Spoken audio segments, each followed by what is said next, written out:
I should have gone to the market. I could have gone to the market. I would have gone to the market. क्या आप मुझे इन तीनों sentences के बीच का difference बता सकते हैं? नहीं? Then make sure to watch the entire video. Ingvarta, your English practice playground.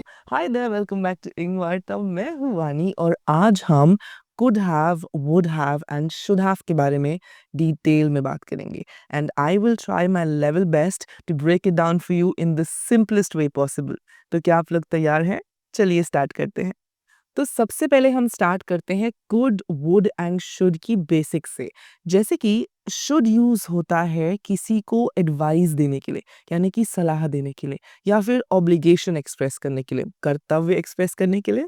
Would use होता है एक हाइपोथेटिकल सिचुएशन में, या फिर डिजायर्स के लिए, या फिर पोलाइट रिक्वेस्ट करने के लिए। एंड कुड इस्तेमाल होता है पास्ट एबिलिटीज बताने के लिए, पॉसिबिलिटीज बताने के लिए, या फिर रिक्वेस्ट करने के लिए। और जब भी हम कुड, वुड एंड शुड के पीछे हैव ऐड कर देते हैं ना, तो ये फ्रेजेस बन जाते हैं।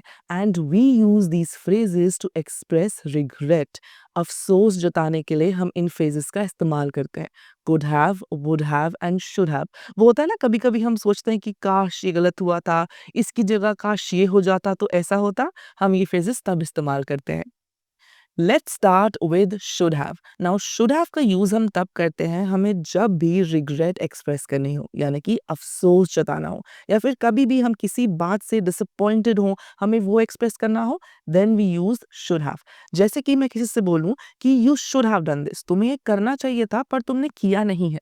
फॉर एग्जाम्पल, इफ आई से I should have studied more for the exams, मतलब मुझे और पढ़ाई करनी चाहिए थी अपने एग्जाम्स के लिए, पर मैंने की नहीं, तो उस बात का मुझे रिग्रेट है। या फिर मैं बोलूँ you should have gone to the party, तुम्हें पार्टी में जाना चाहिए था पर तुम गए नहीं हो, तो उस बात से मैं डिसअपॉइंटेड हूँ। तो सिंपल रूल है कि whenever you want to express this feeling of regret और disappointment, simply use should have.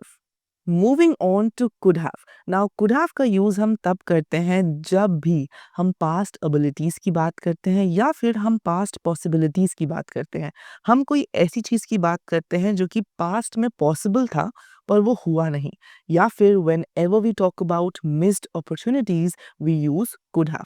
For instance, अगर मैं बोलूँ I could have studied more for my exams, मतलब मैं अपने एग्जाम्स के लिए और पढ़ सकती थी पर मैंने पढ़ाई करी नहीं है। ये पास्ट में होना था पर मैंने किया नहीं है।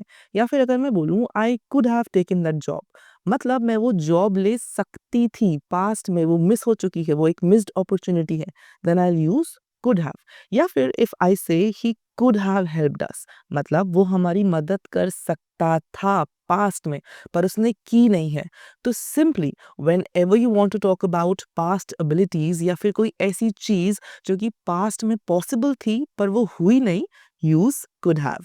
Moving on to would have. Now would have का इस्तेमाल हम तब करते हैं जब भी हम बात करते हैं किसी पास्ट एक्शन की, एंड उस पास्ट एक्शन के पॉसिबल रिजल्ट या पॉसिबल आउटकम की। जैसे कि अगर मुझे किसी पास्ट एक्शन की बात करनी है एंड मुझे बोलना है कि पास्ट में अगर ऐसा हुआ होता एंड उसका रिजल्ट शायद ये होता, तब मैं यूज करूंगी वुड हैव। फॉर इंस्टेंस, अगर मैं बोलूं if I had studied more, I would have passed the exam, मतलब अगर मैंने पास्ट में और पढ़ाई करी होती तो शायद मैं एग्जाम पास कर चुकी होती। या फिर if I say if I had saved money, I would have gone to the trip, मतलब अगर मैंने पास्ट में पैसा बचाया होता तो शायद मैं अभी ट्रिप में घूम रही होती, ट्रिप में जा रही होती, पर मैंने इवेंचुअली पैसा बचाया नहीं है। तो सिंपली आपको जब भी ये बात एक्सप्रेस करनी हो कि पास्ट में अगर ऐसा हुआ होता तो उसका रिजल्ट शायद ऐसा होता, use would have. Now that मैंने आपको could have, would have and should have बहुत ही सिंपल, बहुत ही बेसिक तरीके से समझा दिया है, it is time for a quiz. After all देखा तो जाए कि आपको एक्चुअल में कितना समझ में आया है। सी, क्विज के रूल्स बहुत ही सिंपल हैं। आपको हर क्वेश्चन के लिए 3 ऑप्शंस मिलेंगे, and to answer each question you will get a 5 second timer, after which I will tell you the correct answer along with the reason.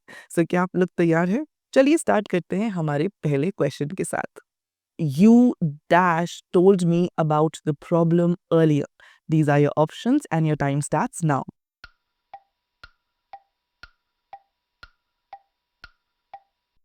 Okay, time's up. तो क्या है आपका answer? Well, the correct answer is should have. You should have told me about the problem earlier. Because यहाँ हम बात कर रहे हैं, हम एक्सप्रेस कर रहे हैं रिग्रेट या डिसअपॉइंटमेंट किसी पास्ट एक्शन का जो कि नहीं हुआ. Moving on to your next question. I dash taken the flight, but it was too expensive. These are your options and your time starts now.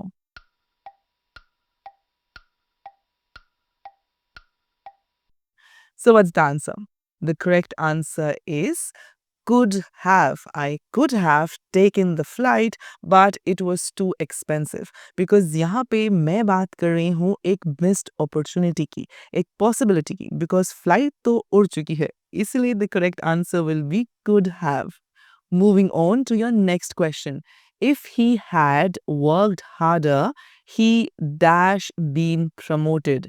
These are your options and your time starts now.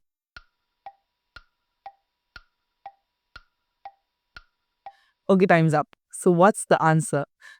Well, the correct answer is would have. If he had worked harder, he would have been promoted. Because यहाँ पे मैं बात कर रही हूँ एक past action की and मैं ये बोलना चाह रही हूँ कि past में अगर ऐसा हुआ होता तो शायद उसका result ये होता. मतलब कि अगर उसने थोड़ा hard work किया होता तो शायद वो promote हो जाता. So the correct answer is would have. तो ये था आज का lesson on could have, would have and should have. I really hope कि आपको समझ में आया और आपके लिए चीज़ें आसान थी.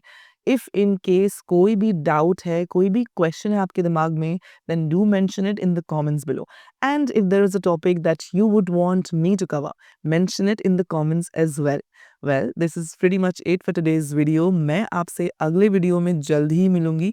एंड अगर आपको आज का वीडियो पसंद आया then give it a thumbs up and अपने दोस्तों के साथ खूब ज़्यादा शेयर करिए. Don't forget to subscribe the channel for more such amazing lessons. मैं आपसे अगले वीडियो में मिलूंगी. Till then bye, take care and happy learning.